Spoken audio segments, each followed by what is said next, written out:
Right folks, so footwear. So we've got quite a range of examples here of outdoors footwear, going from kind of low profile cross-country running trainers, walking shoes, lightweight walking boots, heavier weight walking boots, mountaineering boots. So kind of the pros and cons of each. When it comes to the DofE, you need to have something that's going to be, most importantly, comfortable, you've broken in and gives you ankle support. If you're going over big mileage, you need something that covers your ankles and gives you that support because you've got a load of extra weight on your back, and that's really important going over uneven ground. So that wipes out these two straight away. Trainers and walking shoes, great for a short day hike. They're not good if you've got lots of weight to carry. So brings us on to these three options. Are you doing your Duke of Edinburgh in mountainous conditions where you need insulated boots that will take a cramp on? Yes? No. Anything that's got this heel welt on the back, you can forget about straight away. Not important at all.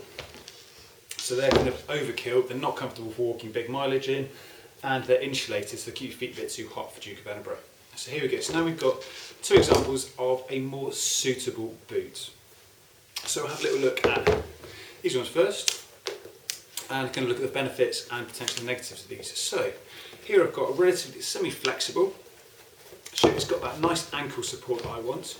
Also, the material for this, on the outside, it's got a Gore-Tex lining, and that's really, really good for being waterproof.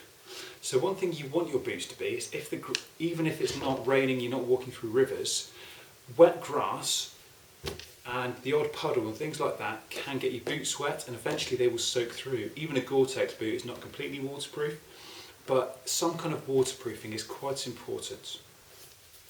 The next thing we need is to make sure actually it's the right size for you. Borrowing somebody else's shoes, if they fit, perfect. If they don't fit, please do not use them, because there's nothing worse than walking 10 miles in uncomfortable shoes that don't fit you. Worst case scenario, you'll lose some toenails.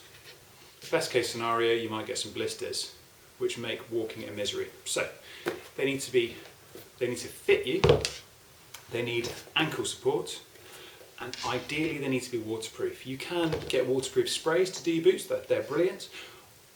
You can get waterproof linings, or worst case scenario, you can actually get waterproof socks, and occasionally Aldi and Lidl will have those in the middle aisle.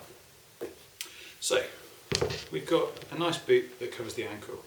So these are quite nice and lightweight, semi-flexible, they're quite good for Duke of Edinburgh type stuff. Alternatively, these are a bit more heavy duty.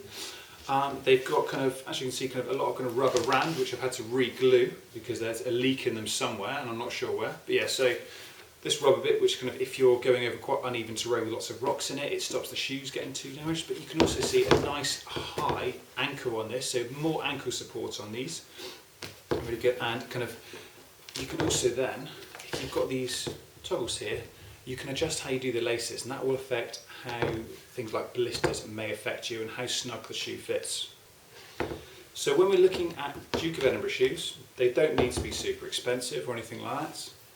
They need to fit your feet, be comfortable, have ankle support, and they need to be broken in. And by broken in, I don't mean the shoes should be broken, I mean that you should have worn them for a sustained period. So you should have done some walking in them.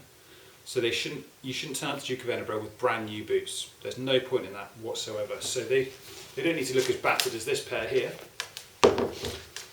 This pair I've actually only worn about 3 times and they already look pretty worn in, but you need to make sure that they are comfortable for a long journey, and that the foot, over time, the shoe will adapt to your foot. So the more you wear it, the more comfortable it's going to be, and that shoe will have kind of stretched in place where it needs to fit your foot well, and it will stop you getting blisters. So make sure you break them in. There you go.